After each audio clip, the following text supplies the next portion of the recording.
રાષ્ટ્રપતિ દ્રૌપદી મુર્મુએ સોમનાથ મંદિરમાં કર્યા દર્શન।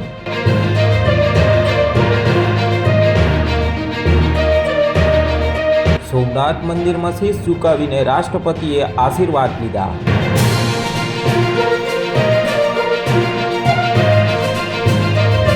નાગરિકોના કલ્યાણ અને સુખાકારી માટે કરી પ્રાર્થના। પ્રથમ જ્યોતિર્લિંગ સોમનાથ મંદિરમાં રાષ્ટ્રપતિએ ગંગાજળ અર્પણ કર્યું।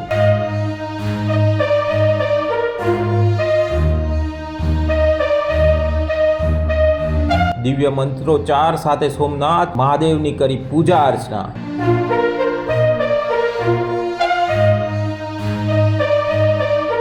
સોમનાથ મંદિરના ટ્રસ્ટીઓએ રાષ્ટ્રપતિનું ભવ્ય સ્વાગત કર્યું।